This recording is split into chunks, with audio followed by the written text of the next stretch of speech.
Abletothek.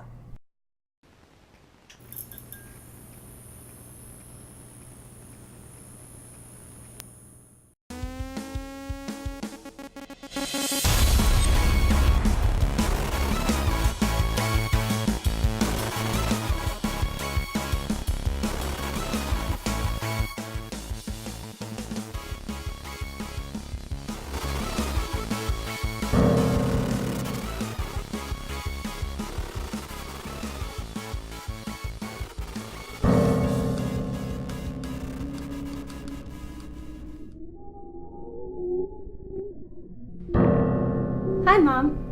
Yes, I'm fine. I'm at the bus stop now. See you soon. I love you too.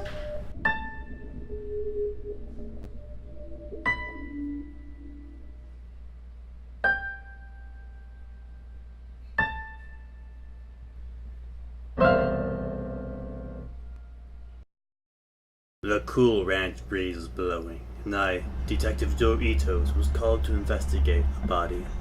The time was 7:11 when I arrived at the scene. The victim was female, early 20s, beaten to pieces. Her candy was splattered across the ground.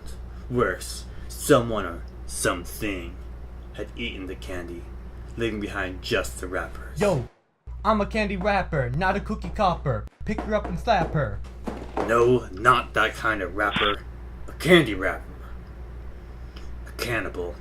Pinatas like that are barely pinatas at all. To her left was a left-behind murder weapon. A metallic bat. This was clearly a brutal murder. So, what do you think, Detective?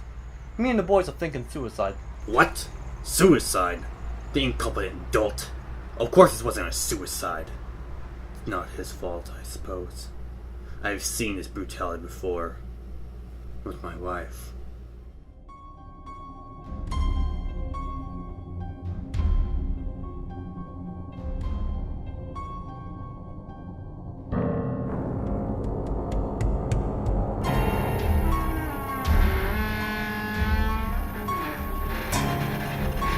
Dor.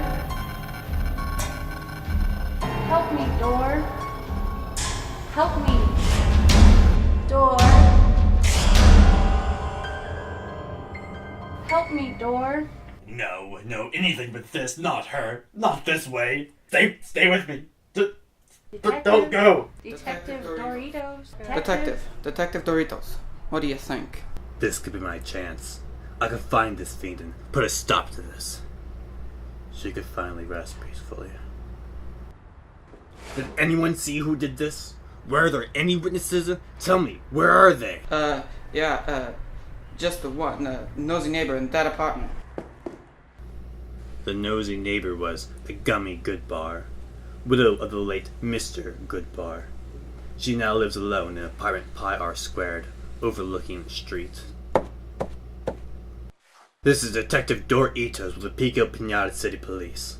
Open up! The Candyman can. The Candyman can. Once, twice, thrice, like mice. I didn't have time for this. The perp was getting away and she was muttering to herself. The room was in a mess, and in its center stood Mrs. Goodbar. It was obvious why she was known as the nosy neighbor, for hers was an abnormally large one. Mrs. Goodbar, did you see what happened to the girl in the alley? With eyes of flame came whiffling through the tulgey wood, and burbled as it came.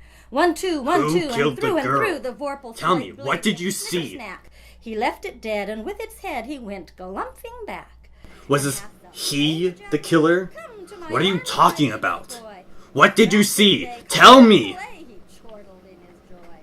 It was no use. Her caramel was overcooked, if you know what I mean. She had seen something terrible, something foul, and it had shattered her mind. I wouldn't find answers here. Catch, beware the jub bird, and shun the frumiest bandersnatch. He took his The lead ran cold, cold like a Disney movie about ice. I had to let it go. It was 9:10, and I wasn't beat, not by a long shot. I already knew where I had to go next. The murder weapon was my next hint. It was a metal bat with the name Wilson engraved on it. A Wilson bat.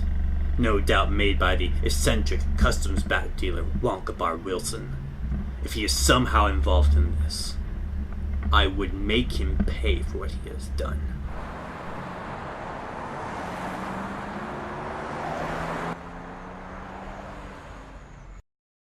Welcome, detective. Welcome to my bat factory. How may I be of service to you this fine evening? Quit the pleasantries, Wonkabar. One of your bats was used in a Malikrish attack tonight. Tell me what you know about this. But of course, down to business. May I see the photos? Yes. Quite interesting. An aluminum bat, about 33 inches, I would guess. Peculiar that it says Wilson on it, though. Why? Why is that? It's one of yours, is it not? My good sir, am I not a Wonka bar? Everything I make is edible. Even this hat is edible. I wouldn't dream of making a metal bat. No, this bat is not one of mine. Idiot. I knew what he said was true. Fool. I made a rookie mistake. I'm sorry, Wilson. I thought you were somehow involved in this. Not to worry, but if you will excuse me, it's dinner time. Goodbye. Parting is such sweet sorrow. The murder weapon was a dead end. The trail ran cold. As cold as ice. Willing to sacrifice... Where am I going with this?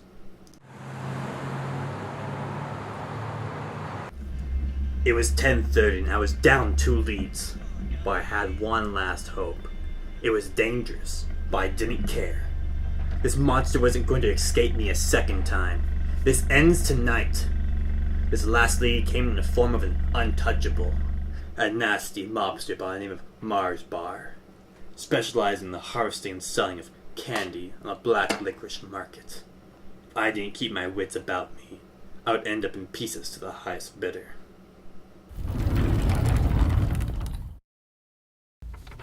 Detective, please come in.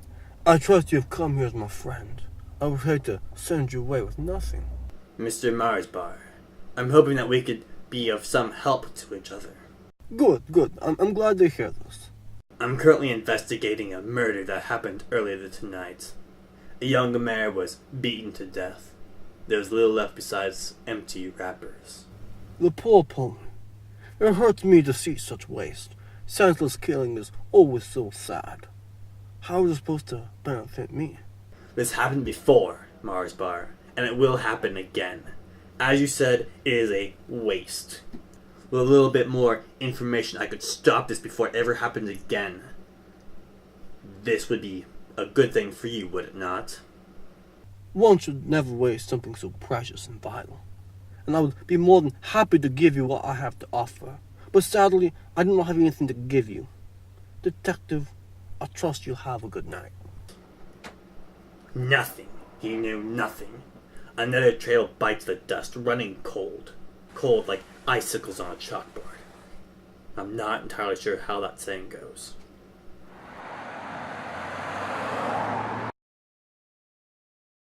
"5 minutes after midnight, and I had nothing. No more clues, no more paper tassels to pull on. My wife's murderer slipped away from me into the night once again. I could feel that my center of my Tootsie Pop, that I was so close. There must have been something that I was missing. I just couldn't put my hoof on it. I was given a second chance to end this all, and I wasted it. Here I was again, the same place after my wife's death. Sitting alone in the dark, with only my failures to keep me company. I was empty. No, really, I'm hollow. I've never noticed that before. Weird. Oh yeah, the oppressive darkness was closing in.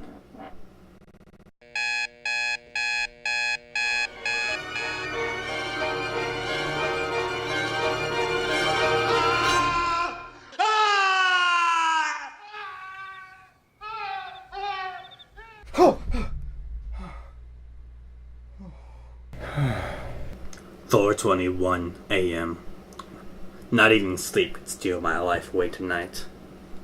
What was that? Detective Dor Etoes. You're investigating the mysterious death of Peony Pixie. I have information that you will find useful. There is a place to the west where pinatas don't go. Look for a building named Cheap Foods. You will find what you're looking for there. Cheap Foods. This might be exactly what I was looking for. The lead that would finally take me to my wife's murderer. It was time to end this. The drive took me to parts of the city that I didn't even know existed. I don't think any Pinata knew they existed. What I saw next is hard to explain. Beasts, monsters, the things of nightmares, unsightly giants that lumbered around. Could these be what Mrs. Goodbar saw, that drove her so mad? I had to be careful. If one of these things saw me, it was game over. They patrolled the halls, looking intently at the walls, largely ignoring what was around them. Then I saw them. Pinatas, half a dozen of them or so, captured and left on display. Carl, what did you do? Me? I didn't do this. Explain what happened, Carl. I had to help them. Think quickly, Dor. Jump up there, then there. Do a backflip over there. Hey, little guy. What are you doing down there?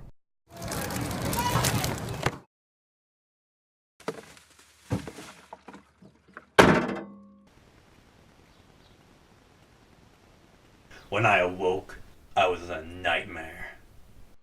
So that's why Pinatas don't ride toy cars.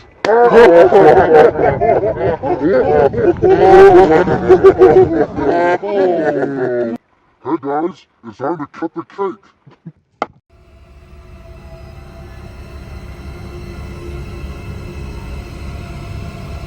I saw the bare face of evil. Its delight is in unspeakable horrors. I had to escape all, but they were distracted.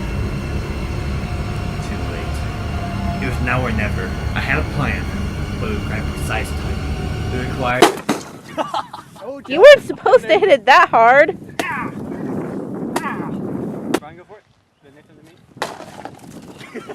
It's raining candy! Kill him!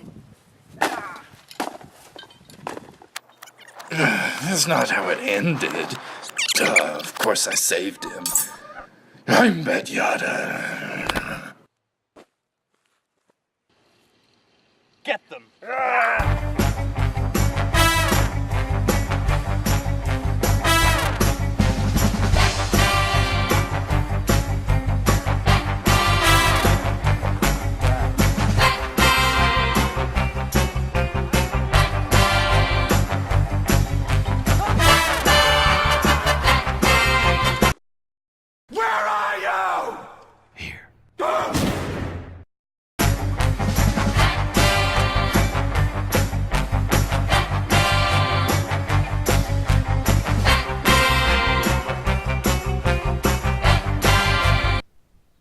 It's me, Detective Dor Etoes. Every day, about 1 trillion pinatas are beaten and killed for their candy. Help stop this by sharing this video with your friends. To join in this fight, click the subscribe button below.